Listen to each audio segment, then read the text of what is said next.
आपका अपना यूनिफॉर्म वाला, आपकी पहचान।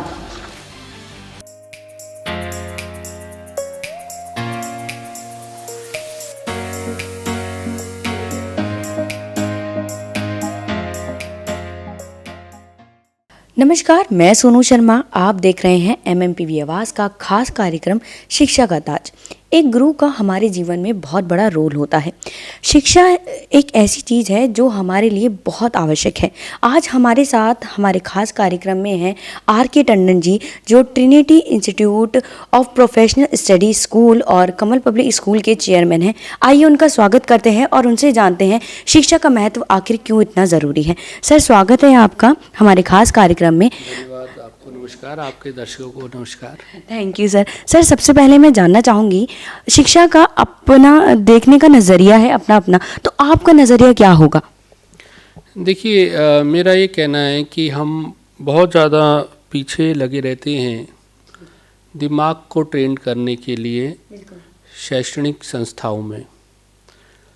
ट्रेनिंग ऑफ माइंड तो बहुत इम्पोर्टेंट है और उसी के लिए सारी शैक्षणिक संस्थाएं खुली हैं और वो बदलाव लेकर आती हैं।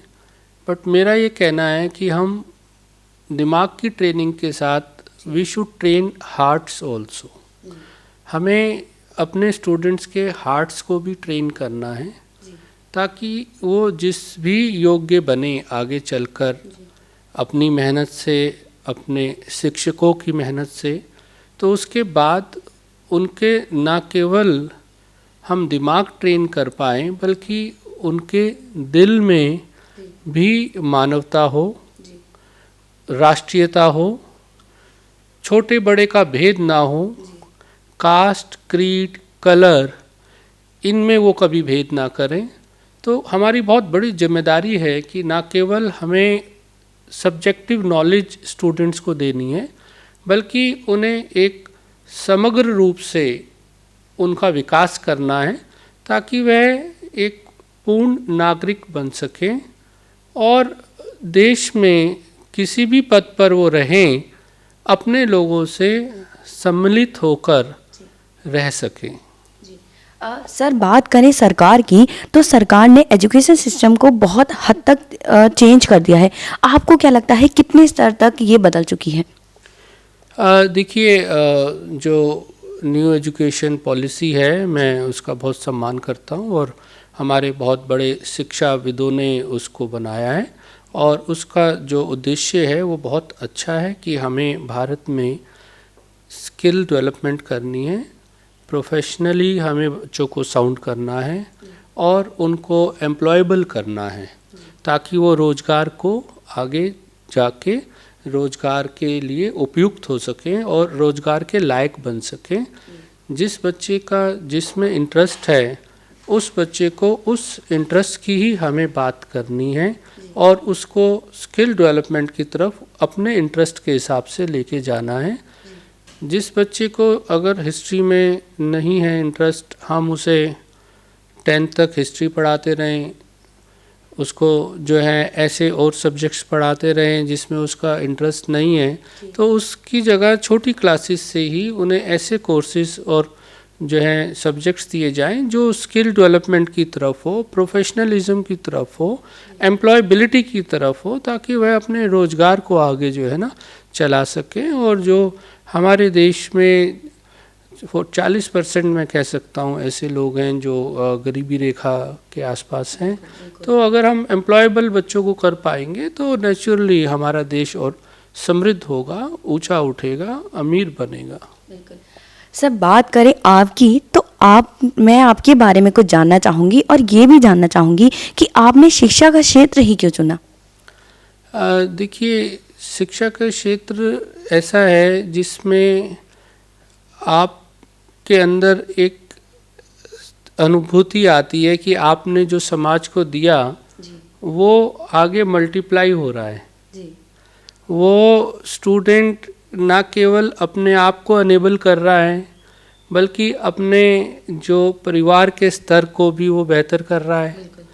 परिवार का स्तर बेहतर हो रहा है तो समाज का स्तर बेहतर हो रहा है, समाज का स्तर बेहतर हो रहा है तो राज्य का स्तर बेहतर हो रहा है, और राज्य का स्तर बेहतर हो रहा है तो वो जो है ना आपके राष्ट्र का स्तर बेहतर हो रहा है। तो इसके जो रिपल इफ़ेक्ट्स हैं वो उन्होंने मुझे बड़े प्रभावित किया कि आप अगर किसी को योग्य बनाते हैं तो वो केवल खुद योग्य नहीं बन रहा, आप अपने राष्ट्र को और योग्य बनाने जा रहे हैं अगर आप एक भी स्टूडेंट को योग्य बना देते हैं। बिल्कुल सर, जैसे हमें पता है कि आपने कई सम्मान प्राप्त किए हुए हैं और आप बच्चों के लिए एक आदर्श के समान हैं, तो आप उन बच्चों को कोई गुरु ज्ञान देना चाहेंगे जिससे वो भविष्य में काबिल के स्तर पर पहुंच सके? देखिए, मैं तो ये कहना चाहूँगा कि जो पेड़ फलों से लदा होता है वो झुका होता है जी। अगर आपको समाज सम्मान देता है तो वो आपको डेकोरेट कर रहा है या आपके काम को रिकॉग्नाइज कर रहा है। तो जितना आपको डेकोरेट आप होते जा रहे हैं सम्मान से, सम्मानित आपको एनजीओ कर रही है या राष्ट्रीय स्तर के लोग कर रहे हैं, तो आपको चाहिए कि आप उतना ही नम्र और हो जाएं और ही उतना जो है ना जितने आपको सम्मान प्राप्त होते रहें उतना आप और आपके अंदर झुकाव आए, आपके अंदर किसी तरह का कोई भेद ना आए। तो मैं तो ये कहना चाहूँगा, जहाँ तक सम्मान का जो सवाल है, अपने सभी स्टूडेंट्स को कि जितना आप सम्मान प्राप्त करें या जितनी आप योग्यता प्राप्त करें उसके बाद आपको और अपने आप को नम्र कर लेना चाहिए, अपने आप को और जो है ना झुकाव की तरफ ले आना चाहिए। बिल्कुल सर, जैसे हमारा चैनल है महिलाओं के लिए, तो जैसे हमारा कार्यक्रम भी है आज शिक्षा की ताज में हम आपसे बात कर रहे हैं, तो आप शिक्षा की ताज से क्या समझते, मतलब क्या बोलना चाहेंगे इस कार्यक्रम के लिए? देखिए, जहाँ तक महिलाओं की आपने बात की, महिलाओं में शिक्षा मुझे लगता है वो बहुत आवश्यक है, होनी चाहिए और उनको हमें एम्प्लॉयबल बनाना चाहिए। देखिए, अगर हम एक नारी को शिक्षित करते हैं, एक बालिका को शिक्षित करते हैं, तो आप समझिए कि आपने एक परिवार शिक्षित कर दिया। अगर घर की महिला पढ़ी लिखी है तो उसकी आगे आने वाली जनरेशन, मैं आपको कह सकता हूँ कि 90% आप समझ लीजिए कि वो सुरक्षित हाथों में है और वो आगे जो है शिक्षा का प्रसार होगा और वो अपने बच्चों को शिक्षित कर पाएंगी अगर महिला शिक्षित हुई। ये तो सवाल हुआ कि अगर महिला शिक्षित है तो परिवार कैसे चलेगा आगे। दूसरी बात, कई बार ऐसा होता है कि हमारे समाज में ऐसा माना जाता है, ऐसा देखने में आता है कि ये पुरुष प्रधान है। तो जब पुरुष प्रधान का एक तगमा लगा हुआ है समाज के ऊपर, तो वो तगमा कैसे दूर होगा? जब नारी सशक्तिकरण होगा, जब हम नारी को सशक्त करेंगे, जब वो अपने पैरों पे खड़ी होंगी, तो ये जो बातें हम सदियों से सुनते आ रहे हैं कि पुरुष प्रधान समाज है, वो सब प्रधानता जो है ना चली जाएगी अगर हम नारी को पढ़ाएंगे, स्किलफुल कराएंगे और उसे पैरों पे खड़ा करेंगे। तो मुझे तो लगता है कि पुरुषों से ज़्यादा ज़रूरी है महिलाओं को पढ़ाना, उन्हें जो है सशक्त करना, उनकी स्किल डेवलपमेंट कराना, उन्हें एम्प्लॉयबल बनाना, ये बहुत आवश्यक है ताकि पुरुष प्रधान की जो बात है वो समाज से दूर हो सके। टंडन जी, बात करें महिलाओं की शिक्षा की, तो जैसे आप चेयरमैन हैं इंस्टीट्यूट और स्कूल के, तो उसमें महिलाओं के लिए कौन से ऐसे क्षेत्र हैं जिनमें वो ज्वाइन कर सके और उससे आगे बढ़ सके? देखिए, आपने जो हायर एजुकेशन इंस्टीट्यूट की बात करी, जो हमारी कमल एजुकेशनल एंड वेलफेयर सोसाइटी चलाती है और जिसमें काफ़ी सारे प्रोफेशनल डिग्री प्रोग्राम्स हैं, उसमें चाहे आप BCA ले लीजिए, चाहे आप BBA ले लीजिए, चाहे आप BCom ऑनर्स ले लीजिए, चाहे BA JMC ले लीजिए या BA LLB ले लीजिए, ये पांचों कोर्स हमारे पास हैं और इन पांचों कोर्स में मैं देखता हूँ कि जो गर्ल्स हैं उनका जो पार्टिसिपेशन है वो बॉयज़ के बराबर है। जो एनरोलमेंट की मैं बात कर रहा हूँ, और परफॉर्मेंस की अगर मैं बात करूं तो आपको जान के बहुत खुशी होगी कि हमारे यहाँ जो गर्ल्स हैं वो ज़्यादा अच्छा जो है ना मार्क्स लेकर डिग्री में जो है अव्वल आ रही हैं और गोल्ड मेडलिस्ट बन रही हैं। बॉयज़ से ज़्यादा अग्रणी हैं, वो ज़्यादा आगे हैं। हमारी आर के टंडन जी से बात ऐसे ही जारी रहेगी। चलते हैं एक छोटे से ब्रेक पर। आपका अपना यूनिफॉर्म वाला, आपकी पहचान, exotic car, imperial wedding, Bharat Masala. Kitchen से चली खुशबू स्वाद की। मेरी जान, तूने तो दाल मखनी चपनी जान पा दी। ए राजमा भी तो चखो जी। ओ बोटी, चन्नू चाट मसाला तो ले आ, उसके बिना तो खाना अधूरा है जी। चना मसाला हो या शाही पनीर मसाला, अपने देश का मसाला है जी। अपना देश अपने मसाले, भारत मसाले, भारत ब्रांड मसाले, दिल्ली। कुशल गृहिणियों की पहली पसंद। ब्रेक के बाद स्वागत है आपका। सर, जैसे 2020 स्टार्ट नहीं हुआ कि कोरोना ने दस्तक दे दी, इस बीच शिक्षा का कितना नुकसान हुआ है? देखिए, डिजिटल प्लेटफॉर्म पे भारत आया है जी। ऐसा नहीं है कि डिजिटल प्लेटफॉर्म्स पहले नहीं थे जी। बट पहले डिजिटल प्लेटफॉर्म सेकेंडरी थे जो कोविड ने प्राइमरी कर दिया जी। एक तो ये अच्छी बात हुई कि हमें एक डिजिटल प्लेटफॉर्म की समझ भारत में डेवलप हुई जी। इसकी महत्ता जो है अब पता लगी कि आप काफ़ी अपना समय बचाकर आप इन प्लेटफॉर्म्स पे आके अपनी मीटिंग कर सकते हैं जी। और ना केवल आप समय बचाएंगे बल्कि देश जो बहुत ज़्यादा इंपोर्ट करता है ऑयल को, वो भी आप बचाने जा रहे हैं। फ्यूल सेव करेंगे तो देश के डॉलर्स जो बाहर जाते हैं तेल को मंगवाने के लिए, वो भी जो है कम खर्च होंगे। तो डिजिटल प्लेटफॉर्म्स के काफ़ी फ़ायदे हैं। पर जहाँ तक शिक्षा का सवाल है, जो डिजिटल प्लेटफॉर्म है वो एक हद तक ही कामयाब मैं कहूँगा कि वो है, क्योंकि जो सीरियसनेस स्टूडेंट की एक क्लासरूम में जो है आकर होती है, वो डिजिटल प्लेटफॉर्म में कहीं जो है कम नज़र आई है। और सीरियसनेस कम होती है तो डिसिप्लिन भी हिट होता है। और जब ये दोनों चीज़ें हिट होती है तो जो हम इम्पार्ट करना चाह रहे हैं, जो बात वहाँ तक पहुँचाना चाह रहे हैं स्टूडेंट के एंड तक, जो कॉन्सेप्चुअल नॉलेज उन्हें देना चाह रहे हैं, वो भी फिर हिट होती है। वो भी उस स्तर तक वहाँ तक नहीं पहुँच पाएगी जिस स्तर पर हम पहुँचाना चाह रहे हैं। इमोशनल जो एक बॉन्डिंग है स्टूडेंट और टीचर की, वो डिजिटल प्लेटफॉर्म से नहीं हो पाती जब तक आप एक 1-to-1 कांटेक्ट से बच्चे को नहीं मिलते और बात नहीं करते, तो एक इमोशनल बॉन्डिंग जो है वो नहीं हो पाती। तो जो डिजिटल प्लेटफॉर्म है उसके बहुत फ़ायदे हैं। तो जैसे मैंने बताया कि इस तरह के नुकसान भी हैं। मैं ये समझ सकता हूँ कि अब जैसे आपका कोरोना वैक्सीन का ट्रायल हो चुका है और 14 जनवरी if I am not wrong, तो ये देश भर में जो है लगाई जाना शुरू होगा। तो मुझे लगता है कि बहुत जल्दी ही हम इस डर से बाहर निकल जाएंगे जब हम मासेस में और स्टूडेंट तक भी जो है इस वैक्सीन को पहुंचा देंगे। तो जो एक भय का माहौल है आपके सभी माँ बाप में, पेरेंट्स में और स्कूल अथॉरिटीज़ में कि अगर स्कूल लगेगा तो बच्चों को कोई नुकसान ना हो जाए, तो उस भय के वातावरण से हम बाहर आ जाएंगे। जब वैक्सीन लग जाएंगी तो फिर दोबारा से स्कूल शुरू होंगे और मुझे लगता है कि हम और बेहतर एजुकेशन जो है इम्पार्ट कर पाएंगे।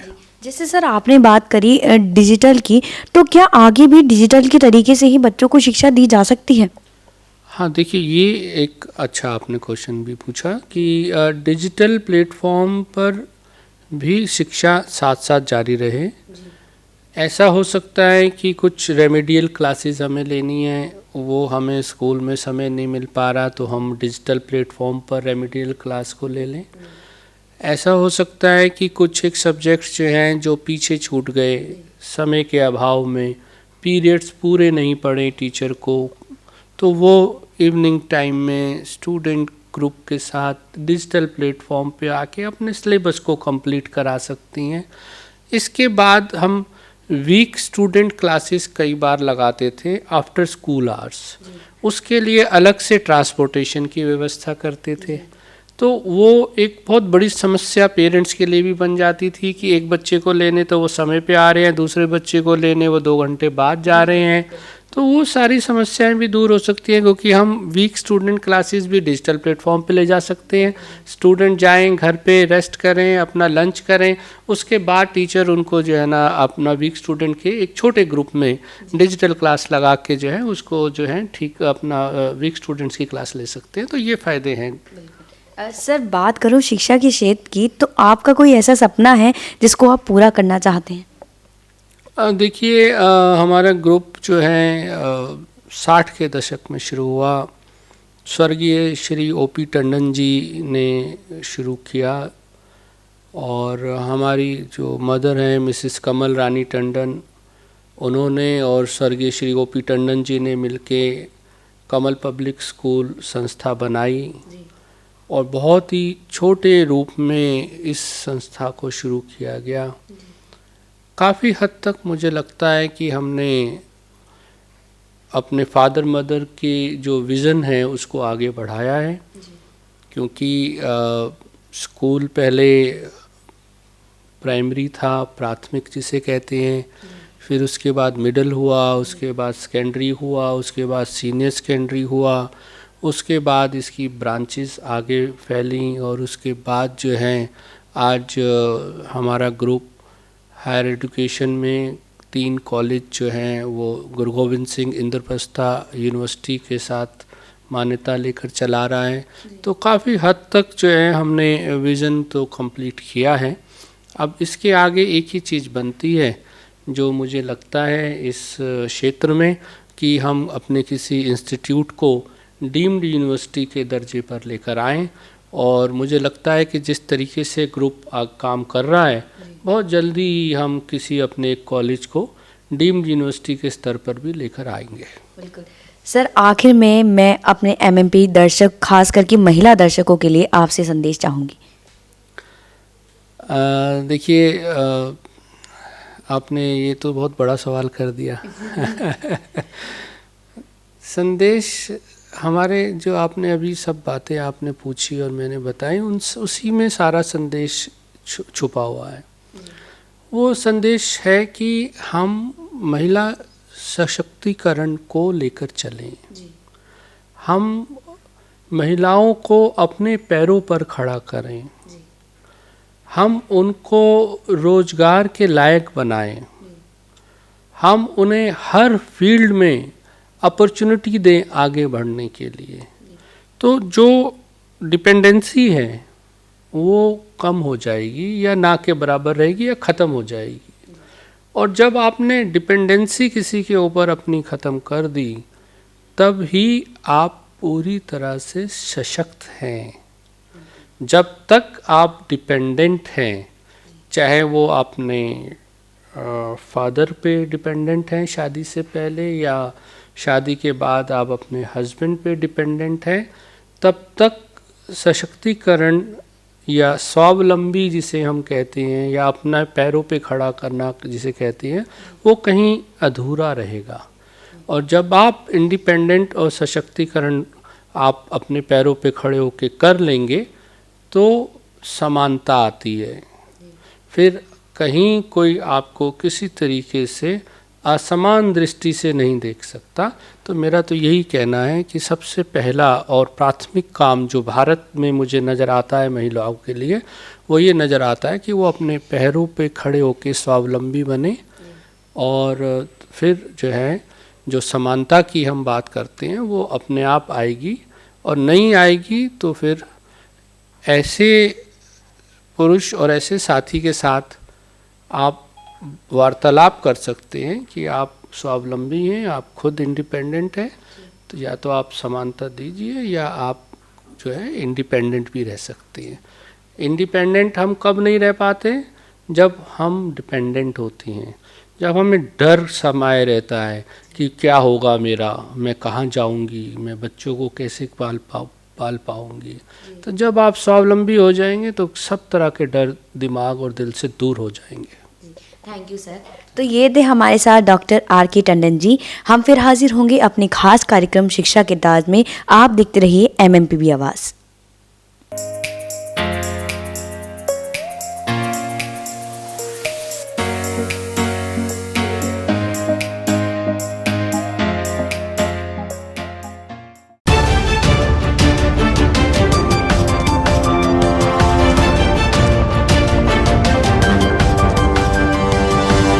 Audio Jungle.